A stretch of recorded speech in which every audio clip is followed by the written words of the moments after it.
Saat suresi Mekke'de nazil bolgan. Cemi 88 ayet. Nahayeti şefqatlik ve mehriban Allah'ın ismi bilen başlayman. Saat. Şanlı Kur'an bilen qasam ki bu Kur'an hakikaten mücizidir.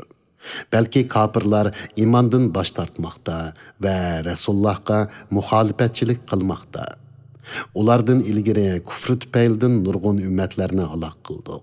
Ular azapını körgende peryat kıldı. Halbuki bu kaçıdığan vakit emez.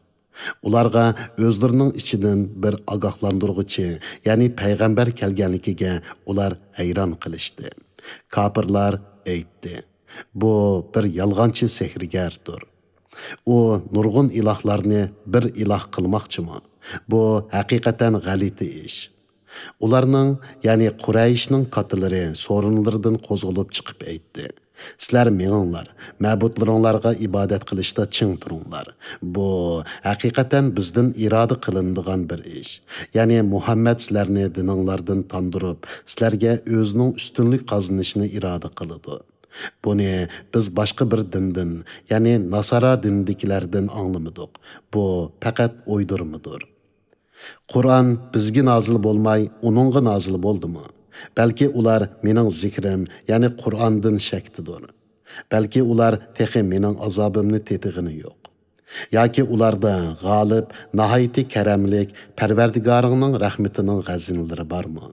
Yoki ular osmonlarning, zaminning va ularning orasidagi narsalarning podshohligiga egami? Agar ular ega bo'lsa, ular o'zlarini osmonga elib chiqadigan shotlarga chiqsin. Ular Rasulullohga qarshi jamoatlardan uyushgan, mag'lub qilinadigan qo'shindir. Ulardan, ya'ni Quraysh mushriklardan ilgari Nuh qavmi, Ad qavmi va qo'ziqlar egisi Firavun qavmi payg'ambarlarni inkor qildi. Samud qavmi, Lut qavmi va aykiliklar, ya'ni Shuayb alayhissalom qavmi payg'ambarlarni inkor qildi. Ana shular payg'ambarlarga qarshi uyushgan jamoalar edi. Ular, ya'ni jamoalardan payg'ambarlarni inkor qilmagan birimi yo'q. Shuning uchun ularga mening azobim tegishlik bo'ldi. Ular faqat bir ovoz, ya'ni birinchi qatimliq surnila kutidi. U qaytalanmaydi. Ular masxara qilish yo'li bilan Parvardigorimiz, sen bizga azobdan va'da qilgan nasibimizni bizga baldurroq qiyomat kunidan ilgari bergin deyishdi. Ularning so'zlariga sabr qilgin. Dinda kuchlik bandimiz Davudni asligin. U haqiqatan Allohga itoat qilguvchi edi. Biz haqiqatan tog'larni Davudga bo'ysundirib berdik. Ular Davud bilan atigini oqshimi tasbih aytadi. Qushlarni uningga bo'ysundirib berdik. Ularmi taraf-tarafdan to'planib Davud bilan birga tasbih aytadi. Tog'larning, qushlarning hammasi Allohga itoat qilguvchidir. Davudning saltanatini kuchaytdik. Uningga hikmat bilan hamma odam tushunadigan ro'shan so'z iboralarni ato qildik. Ey Muhammad, da'vo qilguvchilarning qissasi sana yetdimi? O'z vaqtida ular Davud ibodat qilayotgan masjidning temidan ortilib tushishdi. Ayni vaqtda ular Davudning yoniga kirdi. Davud ulardan qo'rqdi. Ular Davudga: "Qo'rqmag'in, biz birimizga chaqilgan ikki da'vogarmiz. Bizning aramizda odillik bilan hukm qilgin, nohaq hukm chiqarmag'in, bizni to'g'ri yo'lga boshlag'in" dedi. Ularning biri: "Shubhisizki, mening bu qarindishimning 99 sog'lig'i bor. Mening bir sog'lig'im bor. Qarindishim u bir sog'liqnimi menga bergin" deydi. Aramizda bu to'g'riliq munozir bo'lib, u meni so'zda yengib qo'ydi dedi. Davud aytdi: "U sening sog'liqingni o'zining sog'liqlariga qo'shib olishni talab qilib, rostli seni bo'zaq qilibdi." Nurg'un sheriklar, ya'ni do'stlar, shubhisizki bir-birining haqqiga qiladi.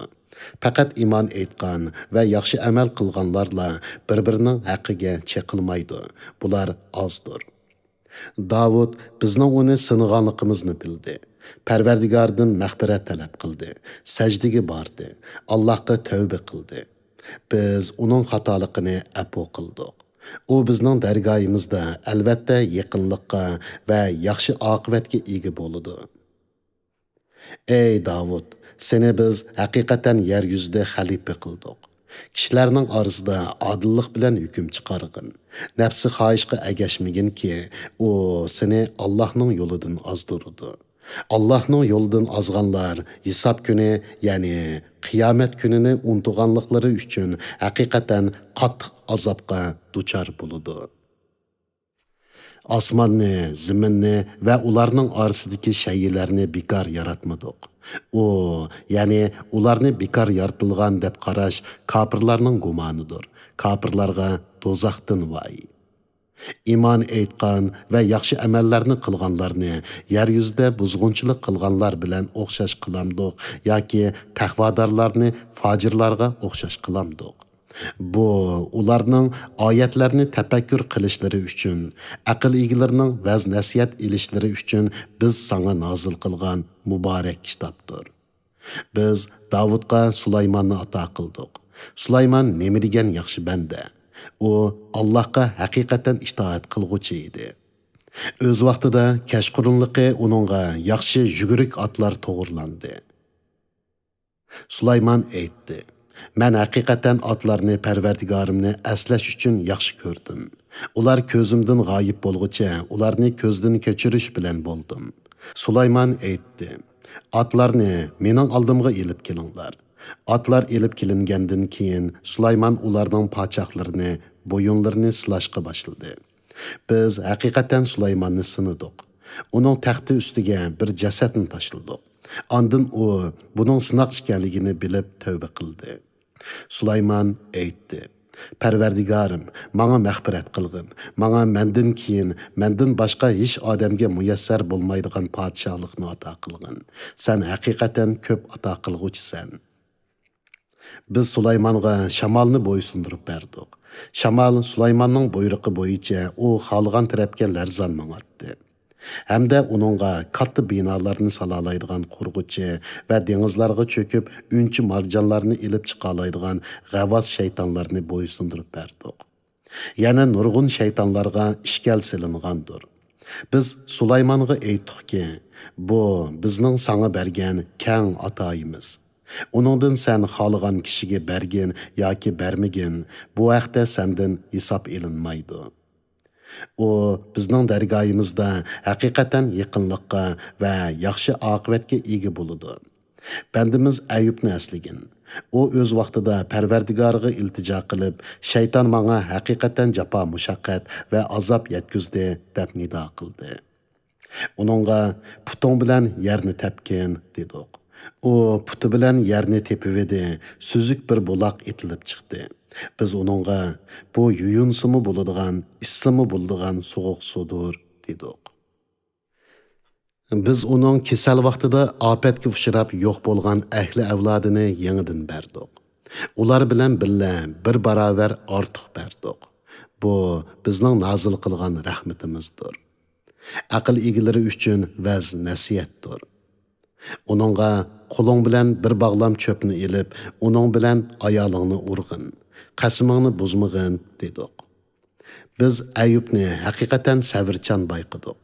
U nima degan obdan banda. Haqiqatan u Allohga tavba bilan yuzlangichidir.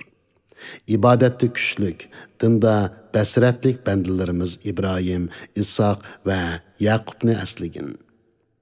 Ularni biz pak xislətlik, axirətni əsləb durduğan səmimi kişilər qıldıq.